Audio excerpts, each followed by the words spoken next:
Graças e paz, irmãos, irmãs, que Deus abençoe a todos nessa manhã, você que está em casa também, que nos acompanha, que o Senhor Jesus abençoe a sua casa, a sua família, abençoe a sua vida.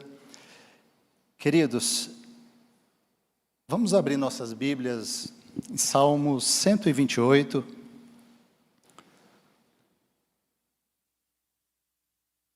Salmo 128.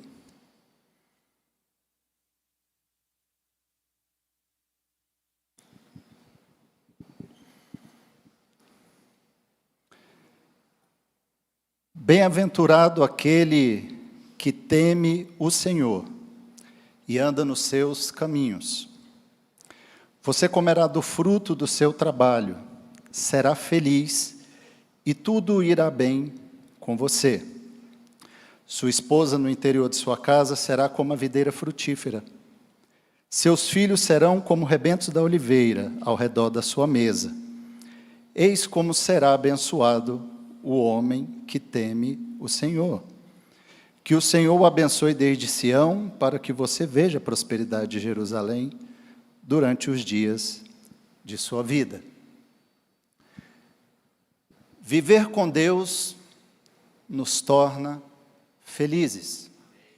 Amém? E esse salmo é muito conhecido de todos nós e fala sobre temor de Deus e felicidade no lar. E eu tenho, nos últimos tempos, assim, meio que me debruçado um pouquinho a respeito dessa temática sobre felicidade. Tenho escrito alguns ensaios, Gesta gosta muito de escrever também, né? E tenho feito alguns ensaios a respeito disso. Eu gostaria de compartilhar um pouquinho com você nessa manhã a respeito disso. Porque é um tema que atualmente tem estado em destaque, irmão, em diversos ciclos acadêmicos, filosóficos, sociais, religiosos, empresariais. E nós precisamos estar antenados sobre o que é falado em nossa sociedade, o que está sendo pensado, e termos sempre essa contrapartida da palavra do Senhor, o que a Bíblia também fala a respeito dessas temáticas. É engano nosso, às vezes, achar que a Bíblia não tem resposta para tudo que se corre por aí. A Bíblia tem resposta, sim. Ela tem reflexões, às vezes explícitas sobre o assunto e às vezes implícitas, mas ela tem. E é importante que a gente sempre esteja buscando fazer essa comparação sobre isso. Essa ideia de felicidade, esse tema, ele se tornou, inclusive, recentemente, quando a gente fala recentemente, já tem mais de 20 anos isso, né, irmãos? Tem se tornado matéria de universidades. Hoje, a ideia lá do capital humano 4.0, a nova geração de capital humano das empresas, tem falado muito sobre isso. Virou matéria de faculdade, matéria abordada em cursos universitários, treinamento de coaching, é o que mais se fala a respeito disso, você tem que ser feliz, palestra motivacional das empresas, felicidade no ambiente de trabalho, espiritualidade, tudo isso aí tem a ver com essa temática. E inúmeros títulos de livros, né, obras literárias têm sido publicados no mundo falando sobre isso. Mas se nós pararmos um pouquinho para a gente analisar, nós vamos perceber que o senso comum que é compartilhado pela maioria das pessoas a respeito de felicidade, se eu perguntar aqui para você, o que é felicidade? Ontem eu fiz esse teste lá em casa, eu chamei meu filho e minha filha e perguntei, eu falei, Azaf, o que é felicidade para você? Aí ele virou e disse assim, ter carrinho, e depois ele falou, e ter Jesus no coração. Aí eu falei, ufa, está indo no caminho. Aí a minha filha, um pouquinho mais velha, a Haná, já disse, servir a Deus, servir as pessoas, e tem umas coisinhas que eu gosto. Aí eu falei, tá bom. Então, foi indo mais ou menos nesse caminho, eu falei, tá bom, mas se nós formos olhar, o senso comum, partilhado pela maioria das pessoas, é que felicidade está ligada ao ter. Ter saúde, ter amor, ter dinheiro suficiente, ter sucesso profissional, ou seja, está ligada à autorrealização. Está ligada à autorrealização da pessoa. Essa abordagem em massa que se dá para esse tema da felicidade, confere a ela um ar de novidade. Parece que é algo novo. Tem algo novo que está sendo tão falado que parece que é algo novo. Porém, a ideia de felicidade não é algo tão recente assim. Na verdade, ela acompanha o ser humano há muito tempo e faz parte da história do ser humano.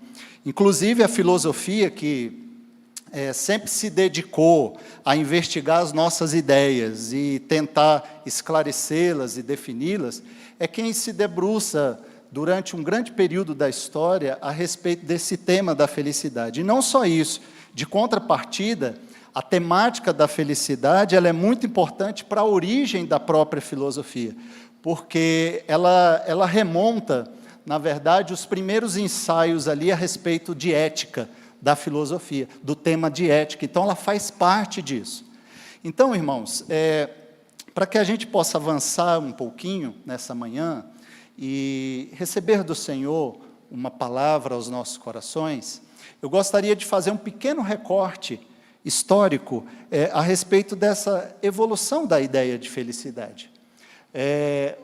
Os primeiros fragmentos de texto que a gente tem a respeito disso, eles são ali do século VII e século VI a.C., são textos de um filósofo chamado Tales de Mileto, né? E Tales de Mileto escreveu que é feliz quem tem corpo são e forte, boa sorte e alma bem formada.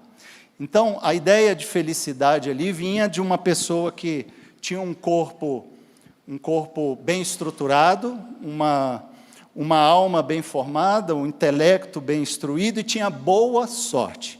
Aí entra aí uma ideia dos filósofos gregos antigos, que todos eles acreditavam que a felicidade, ela flui da ideia que a pessoa, obrigado, irmão, tenha boa sorte. O que isso significa? É que para os gregos antigos, boa sorte era que a pessoa tinha que ter um bom demônio que o acompanhasse. E o que significa isso? É porque a palavra felicidade, do grego, ela vem da eudaimonia, que é composta de duas palavras. Eu, que é bom, e daimon, que é demônio. Ou seja, era a ideia do bom demônio. Daí você entender por que vem esses filmes da filosofia grega de um semideus ou um gênio. Aquela ideia do gênio da lâmpada, aquilo ali era o seguinte: se a pessoa tivesse um gênio daquele, que na cabeça deles, na filosofia, era um bom demônio, a pessoa tinha sorte. Então, para que a pessoa fosse feliz, ela tinha que ter sorte. E a sorte tinha que ser acompanhada disso, de um semideus que fizesse isso. Quem não tivesse ele, infelizmente, seria realmente infeliz, porque não tinha a felicidade. E isso era na cabeça desses filósofos antigos, na Grécia Antiga, e perdurou durante muito tempo. Só com Sócrates, o filósofo Sócrates, que viveu até 365 a.C., que começou, então, a ter uma nova roupagem para a ideia da felicidade. Sócrates, então, diz que a felicidade era o bem da alma que só podia ser atingido através de uma conduta virtuosa e justa. Então, Sócrates começou a trabalhar que a pessoa que era feliz era uma pessoa que tinha uma boa conduta social e que ela fosse uma pessoa íntegra, uma pessoa virtuosa e uma pessoa justa. Na cabeça de Sócrates, era melhor você sofrer uma injustiça do que você praticar uma injustiça. Tanto que a morte desse filósofo se deu quando ele questionado, teve que tomar um copo de veneno, e ele tomou exatamente porque ele acreditava nesse alto grau de que era melhor ser injustiçado do que injustiçar alguém. Esse pensamento foi desenrolado pelos seus próprios discípulos, né? Antístenes, que viveu até 365, ele pegou esse tema e acrescentou a ele o tema da autossuficiência. Ele disse que o homem feliz é o homem autossuficiente, que é a ideia da autarquia, né? Então, ele acrescenta isso para a questão da alma virtuosa e justa. O tempo vai passando e Aristóteles, que viveu até 322, ele vai trazer algo mais. Ele vai dizer que a felicidade, na verdade, ela é intelectual. E aí ele começa, então, a trabalhar a ideia de que, porque o homem é racional, e essa racionalidade do homem, o pensamento do homem racional, faz com que ele se aproxime da divindade. Então, quanto mais racional o homem fosse, mais intelectual ele fosse, ele tinha a possibilidade de ser mais feliz. Passado um tempo, vem um outro filósofo que viveu até 271, chamado Epícoro, conhecido pela filosofia hedonita, ou a filosofia do prazer. Então, para ele, a pessoa feliz era a pessoa, para ela ser feliz, ela tinha que desfrutar do prazer. O prazer era essencial para a felicidade. Só que ele teve alguns problemas, e ele fez questão de escrever isso aos seus discípulos, que ele, quando falava desse prazer, ele falava não do prazer do que ele chamava de crápulas e dissolutos, né? Mas ele falava de um prazer como algo meio que espiritual, algo que precisava ser alcançado não através de alcançar os prazeres da carne, mas não funcionou muito. A ideia do prazer a qualquer custo, ela continuou. E isso durou aí mais ou menos uns 700 anos, né, para frente. Até aqui dá para a gente perceber, irmãos, do que muito do que a gente fala, do que a gente pensa a respeito disso, tem a ver com esses pensamentos. Porém, quando a gente sai um pouquinho da idade mais antiga e vai para a idade média, aí a gente vai perceber que os filósofos cristãos, com a queda do mundo helenístico, a gente vai ver que os filósofos cristãos, como Agostinho de Hipona, Anselmo de Canterbury, Tomás de Aquino, eles não se interessaram por esse tema da felicidade. Por quê? Porque os filósofos cristãos, na época, acreditavam que a felicidade é algo totalmente dessa vida nossa material. Portanto, isso não era muito importante, porque o que estava, na verdade, em destaque para eles na época era a salvação da alma. Então, a felicidade não tinha muito a ver com a salvação da alma, porque era algo próprio para essa vida material e não para a vida espiritual. Então, tivemos uma grande lacuna nesse período da Idade Média, em que a ideia da felicidade não foi trabalhada, não foi desenvolvida. Mais recentemente, então, passando para a Idade Moderna, um filósofo chamado John Locke passou, então, a se debruçar novamente sobre o tema da felicidade. Ele viveu até 1704, e a ideia desse filósofo foi que a felicidade era algo duradouro. Então, ele traça o perfil da felicidade como não sendo algo momentâneo, não sendo algo que pode simplesmente aconteceu algo aqui que me tornou feliz, mas que é um estado permanente que eu tenho. A felicidade, ela é duradoura, apesar das coisas que me aconteçam. E ele começa, então, a desenvolver isso, e nós vamos ver que um outro filósofo chamado Immanuel Kant, muito conhecido, que viveu até 1804, foi ainda além, desenvolvendo isso, dizendo que a felicidade é fruto do desejo e vontade do homem no decorrer da sua vida. Ou seja, ela pode ser alcançada. Basta que a pessoa queira ser feliz, ela pode alcançar a felicidade. E esse pensamento de Kant, ele chega até os dias atuais, ele vem e vai ganhando novas roupagens. E esse pensamento dele foi tão importante para a época, que alcançou países de fala inglesa, como os Estados Unidos, que em 1787 transformou o tema da felicidade numa temática política e incluiu na sua Constituição de 1787, dizendo que a felicidade é um direito de todo homem. E isso, então, nossos parentes próximos aqui, americanos do norte, eles têm na sua Constituição isso, que a felicidade é um direito de todo homem. Vindo um pouquinho mais para frente, até 1970, o filósofo chamado Bertrand Russell escreveu uma obra chamada A Conquista da Felicidade. E ele diz que é necessário alimentar uma multiplicidade de interesses e de relações do homem com as coisas e com outras pessoas, para que ele possa alcançar a felicidade. Ou seja, a ideia de que o homem, a gente não departamentaliza setores da nossa vida. Eu tenho uma vida só. Eu não tenho uma vida espiritual, uma vida amorosa, uma vida disso, eu não tenho esse tanto de vida, eu só tenho uma.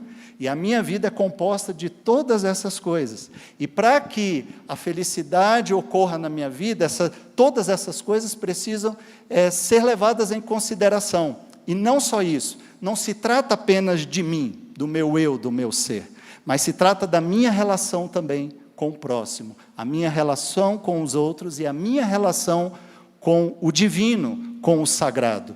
Então, partindo desse ponto, um filósofo chamado Juliás Marias, é muito conhecido, um filósofo espanhol, que viveu até 1989, ele escreveu A Felicidade Humana, um livro chamado A Felicidade Humana. E nele ele diz o seguinte, que a falta das pessoas, durante a história, os filósofos, pararem para pensar mais sobre a felicidade, é a causa de nós estarmos vivendo num mundo infeliz hoje. Partindo dessa premissa, irmãos, a gente, é apenas um recorte, você pode depois buscar mais informações, apenas para aguçar o seu interesse a respeito disso. Hoje, como está sendo tratado? Então, nós falamos no início que a felicidade hoje está nos ciclos universitários, a ideia da felicidade está nos livros, está em tudo isso aí que nós falamos. E é uma grande verdade. E ela ganhou uma amplitude interessante. A ideia de felicidade hoje, ela não é tão mais trabalhada, continua sendo trabalhada pela filosofia, a filosofia continua tentando responder isso, porém ela ganhou novos ares. E hoje, a vertente que está mais em destaque falando isso, que alcançou as universidades, as empresas, os cursos, os treinamentos de coaching, é exatamente a logoterapia. A logoterapia é uma área da psiquiatria, é a terceira escola, na verdade. A primeira escola lá ela é remontada com Freud, né? Na psicanálise, depois vem a escola psicológica, e a terceira escola vienense hoje é a escola da logoterapia. E ela ganhou muita ênfase através de um estudioso chamado Viktor Emil Frankl. Esse camarada ele viveu de 1905 até 1997. E ele viveu em campos de concentração nazista, e lá ele começou a escrever as suas experiências, ele começou a expor as experiências na prisão nazista, começou a trazer aquilo ali e foi criar uma teoria. Ou seja, a logoterapia, então, ela é uma análise existencial baseada num sistema teórico prático, criado por esse psiquiatra. Então, não é apenas ideias filosóficas, mas ele tem um método científico, por isso a ênfase está ganhando tanto espaço no meio acadêmico. Então, a área da psicanálise tem estudado muito isso, a mente e o fato da pessoa ser feliz ou não. Esse camarada, ele ganhou tanta ênfase que os estudiosos hoje dizem que a logoterapia trata-se de um movimento psicológico mais importante dos nossos dias. Então, vale a pena a gente tentar entender isso. Frankl, para ele, a felicidade, ela só se torna completa, escute isso, porque isso é o que mais se aproxima do nosso Evangelho. Frankl diz que a felicidade ela só se torna completa quando o homem fica absorvido pela dedicação a uma tarefa, quando ele se esquece de si mesmo, um pouco, e ele passa então a se dedicar a um serviço, ou a uma causa, ou o amor a uma outra pessoa. Daí é que vem surgindo a desconstrução de que o importante não é ser feliz, mas o importante é ser bom. O importante é ser bom. Frankl, ele diz que o olho só pode enxergar o outro depois que o olho para de enxergar a si mesmo. A gente só consegue enxergar o próximo quando a gente para de se enxergar a si mesmo e querer deixar de ser o centro das atenções. E as experiências que foram promovidas através desse método de Frankl têm comprovado hoje em dia que pessoas com alto índice de depressão têm melhorado da sua condição patológica ou psicológica, têm melhorado em diversos sintomas, em diversas doenças, não só com a questão da depressão, mas em diversas outras áreas, tem melhorado quando elas saem daquele mundinho que elas estão e muitas vezes vão dedicar algumas horas do dia, por exemplo, a levar sopão para alguém, a cuidar de órfãos, a visitar asilos, quando elas vão dedicar um tempo a uma obra social da sua igreja, quando elas vão dedicar um tempo a outra pessoa e principalmente um tempo dedicado a Deus. É interessante, irmãos, que como a psicologia já vinha mudando e com a logoterapia as coisas foram mudando bastante, ao fato que quando você chega num consultório, quem é da área aí sabe disso, quando você vai chegando no consultório, às vezes o psicólogo ou o psiquiatra, ele te faz uma pergunta: você crê em Deus? Qual é a sua, você tem alguma religião? Você gasta algum tempo da sua semana, do seu dia, fazendo alguma coisa desse tipo? Exatamente porque fazer o bem nos torna felizes. Nos torna felizes. E a gente vem percebendo isso, e essa dedicação ao outro, essa dedicação às pessoas, essa dedicação a uma causa maior, as pessoas que a gente olha na igreja e sabe que as pessoas que se dedicam a Deus, que se dedicam à sua obra, são pessoas mais felizes, irmãos. São pessoas que alcançam um significado maior da sua vida. Todos nós estamos aqui, não é por acaso, todos nós temos uma missão, a Bíblia nos traz isso, nós sabemos que temos uma missão de Deus, ainda que você não seja comissionado para uma missão específica, com um cargo ou algo desse tipo, todos nós, como cristãos, temos uma missão diante do Senhor. Servir a Deus e servir as pessoas. É interessante, essa semana eu estava lendo os textos e observando em Apocalipse que a Bíblia fala que serviremos a Deus eternamente. Então quem acha que vai para o céu e vai ficar de boa e não vai fazer nada lá, nós vamos continuar servindo a Deus por toda a eternidade e o adorando para sempre. Servir ao Senhor e dedicar a nossa vida a isso muda um pouco. Então, irmãos, partindo aí para finalizar um pouquinho a nossa reflexão nessa manhã, eu quero adentrar um pouquinho na Bíblia, adentrar um pouquinho na palavra do Senhor e entendermos que a ideia de felicidade na Bíblia, ela acontece em centenas de textos. Algumas vezes você vai encontrar textos dizendo, por exemplo, que feliz é o homem, diretamente, mas você vai encontrar textos dizendo, alegrem-se, ou alegrei-me, cantamos aqui, falamos nessa manhã, alegrei-me, ou fiquei feliz quando me disseram, vamos à casa do Senhor. Vai ter alguns textos que a palavra é bem-aventurado, e bem-aventurado é muito interessante, porque bem-aventurado não significa só que alguém é feliz. Bem-aventurado é um adjetivo que expressa que alguém é muito feliz. É muito feliz, por isso usa-se bem-aventurado, porque é muito feliz. E é um substantivo também masculino que expressa aquele que é agraciado pela graça ou pela glória de Deus. Então, se você está no caminho do Senhor, você é muito feliz e é agraciado com a graça e com a glória de Deus. Muito felizes são aqueles que estão no Senhor. Então, viver com Deus nos torna felizes. A felicidade na Bíblia não é um fim em si mesma. Algo que muitas vezes hoje as pessoas tentam alcançar como uma finalidade, porque isso já vem sendo desenhado há muito tempo na história. Mas a felicidade na Bíblia é resultado do nosso relacionamento e da nossa vida com Deus.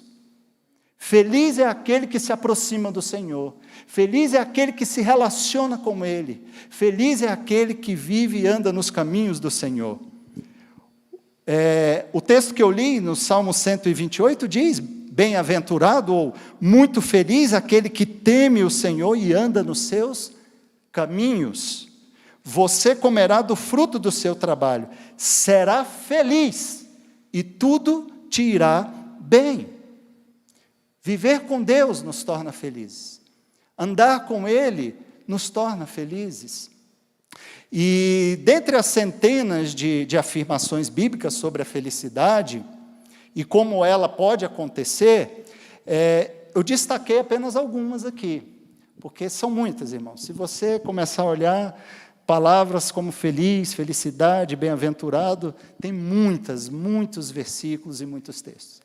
Mas é muito interessante nós pararmos nessa manhã para finalizarmos a nossa reflexão nesse sentido e recebermos essa palavra do Senhor. Uma das coisas mais interessantes que eu observo está no Salmo 32, versículo 1 e 2. Eu vou ler na NVI, porque a NVI, eu uso a NAA no meu dia a dia, mas a NVI ela já traduz tudo isso para feliz. Tudo que é bem-aventurado, tudo que ela já traz para o termo feliz. E o Salmo 32, versículo 1 e 2 diz assim: como é feliz aquele que tem suas transgressões perdoadas e seus pecados apagados. Como é feliz aquele a quem o Senhor não atribui culpa e em quem não há hipocrisia. O nosso relacionamento com Deus nos permite uma relação com Ele, em que nós podemos abrir o nosso coração, reconhecer os nossos erros, reconhecer principalmente os nossos pecados, pedir a Deus perdão pelos nossos pecados e receber perdão por eles. O salmista Davi diz que quando eu me calei por causa do meu pecado, com o meu pecado, os meus ossos secaram, pesaram sobre mim. Mas o reconhecer o pecado, o arrependimento e receber perdão do Senhor nos torna felizes, porque é tirado de nós esse peso. E a felicidade ela volta. Quer ver uma alma triste, uma alma abatida? É uma alma que carrega, uma pessoa, é uma vida que carrega sobre si uma vida de pecados, sem confissão, sem reconhecimento disso. E quando essa pessoa então confessa ao Senhor, quando ela se arrepende dos seus pecados, e os seus pecados, o perdão do Senhor para os nossos pecados, nos traz felicidade. Então, é fruto não de algo que eu busco intensamente, mas eu busco a Deus, eu busco um relacionamento com Ele, e a felicidade chega até mim, por causa das atitudes que eu vou tomando, e Ele mesmo é quem me leva a ter essas atitudes que vão me tornar feliz. Salmo 34, versículo 12 ao versículo 14, vai dizer: quem de vocês quer amar a vida e deseja ver dias felizes? Guarde a sua língua do mal e os seus lábios da falsidade. Afaste-se do mal e faça o bem. Busque a paz com perseverança. Então, se fosse tratar como uma receita, seria o segundo ingrediente dessa receita. Ser bom, fazer o bem, afastar-se do mal. E aqui no contexto vai dizer: afasta-se dos lábios da iniquidade, afasta-se da falsidade, afaste-se do mal. Busque fazer o bem, busque ser bom para as outras pessoas, ser bom para você mesmo, ser bom para a sua família. Busque fazer o bem, busque se afastar dessas conversas, da falsidade, daqueles que têm pensamentos maus, e aproxime-se do Senhor, e busque a paz com perseverança. Se tem algo que precisa ser buscado nesse sentido, nesse propósito, é a paz, e ela deve ser buscada com perseverança, precisamos buscar a paz com os outros, precisamos buscar a reconciliação, a paz com Deus, precisamos fazer isso. E isso é exatamente fazer o bem, é ser bom, é dedicar a nossa vida. Atos capítulo 20, versículo 35 também, nós vamos observar uma temática interessante, um texto onde o apóstolo vai dizer: em tudo o que fiz, mostrei-lhes que, mediante trabalho árduo, devemos ajudar os fracos, lembrando as palavras do próprio Senhor Jesus, que disse: há maior felicidade em dar do que em receber. Ou seja, seja generoso. A generosidade acrescenta felicidade a nós mesmos. Melhor virtude há, melhor coisa há em dar do que receber, em ser generoso. Ninguém tem tão pouco, irmãos, que não possa compartilhar com o seu próximo. Ninguém tem tão pouco. Muitas vezes nós reclamamos muito da vida, do que temos, das coisas que estão à nossa disposição, e se olharmos um pouquinho para o lado, aquilo que eu disse no início, se tirarmos o olho de nós mesmos e olharmos para fora um pouquinho, a ideia de Frankl é essa, que o homem precisa transcender a si mesmo, ele precisa sair de dentro do seu egocentrismo, dele mesmo, e olhar para o outro, para que ele seja feliz. Se olharmos, vamos ver que nós podemos ser mais generosos com as pessoas. O irmão abriu exatamente o culto hoje falando sobre generosidade, sobre ir além um pouquinho. O pastor Zé Carlos na ceia falou sobre a 2ª milha. Ir além um pouquinho, nós podemos extrapolar esses limites e fazer um pouquinho mais. E um pouquinho mais além, podemos alcançar isso. Provérbios 16, 20, diz que quem examina cada questão com cuidado, prospera, e feliz é aquele que confia no Senhor. O Senhor nos dá a possibilidade de examinarmos a nossa vida, de examinarmos as circunstâncias da vida, de vermos como o mundo anda, de analisarmos tudo isso que está passando diante dos nossos olhos, o cenário político, econômico, o cenário mundial, olharmos o cenário religioso, olharmos o nosso cenário familiar, olharmos tudo isso, mas analisar com cautela, analisar com calma. Mas a máxima disso tudo é não se desesperar por causa dessas coisas, mas confiar no Senhor, pois aí está a nossa felicidade. É feliz aquele que confia no Senhor, é feliz aquele que deposita no Senhor a sua confiança, quem crê nele, que acredita, que confia que o Senhor cuida de nós, pois Ele tem cuidado de nós. Em Salmo 41, versículo 1, como é feliz aquele que se interessa pelo pobre, o Senhor o livra em tempos de adversidade. Se dedicar ao próximo, irmãos. Aquele que dá ao pobre empresta a Deus, né? Diz provérbio. Como é importante aquele que transcende um pouco o seu ser e dedica-se ao próximo.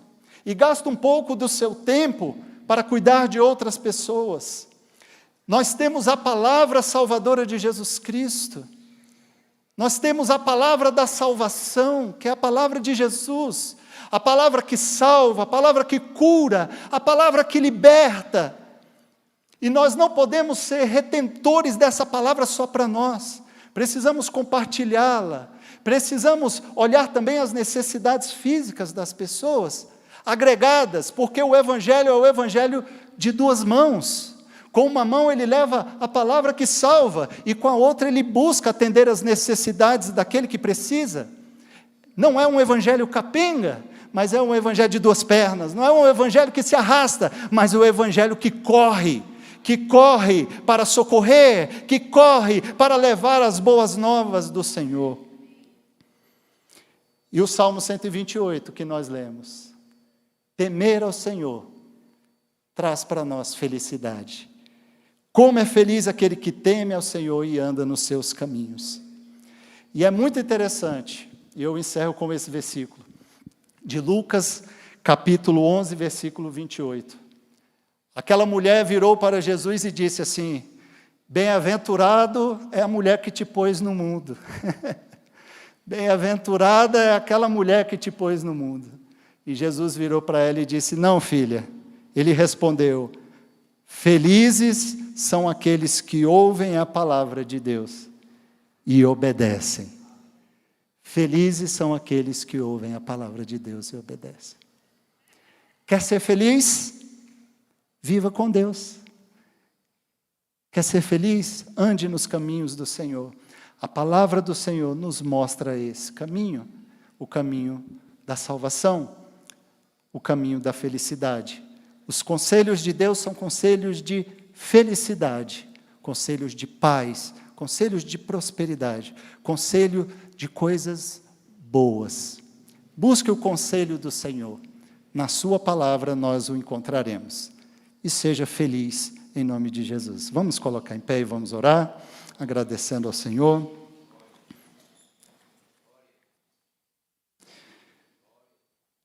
Pai, nós novamente te damos graça e glorificamos a Ti, porque nós sabemos, ó Deus, que a felicidade do ser humano, ela só é completa quando nós temos o Senhor em nossa vida.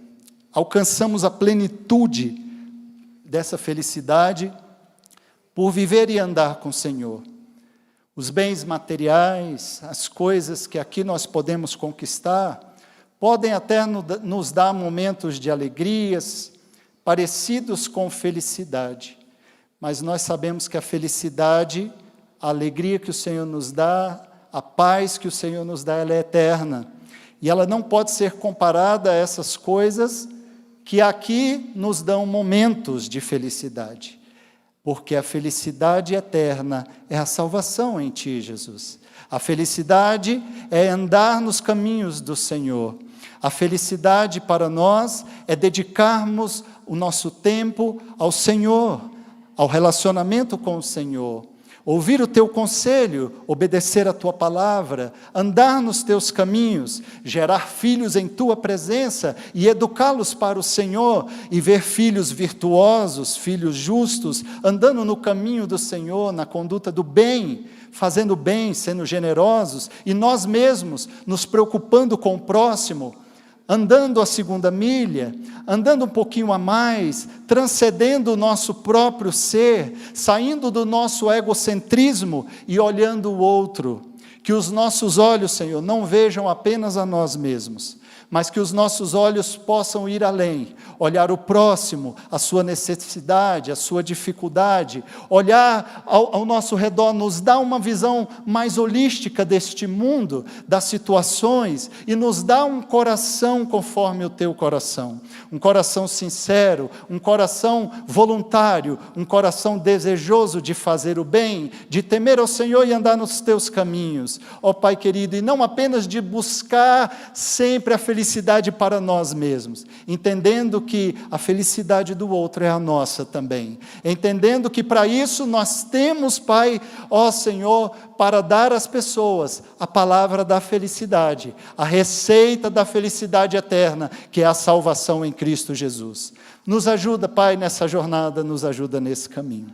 Muito obrigado, Senhor, porque nos encontramos hoje nessa situação de um relacionamento contigo, onde somos orientados pelo Senhor, e todavia encontramos em Tua orientação, que é a Tua palavra. Seja feliz, ande comigo, seja feliz, viva comigo, porque sabemos que o Senhor é a nossa felicidade eterna. Muito obrigado, Jesus. Abençoa todos nós, nos leva em paz para os nossos lares, e mais tarde nos encontraremos aqui para o culto de celebração às 19 horas para adorar o Senhor junto com os nossos irmãos, em nome de Jesus.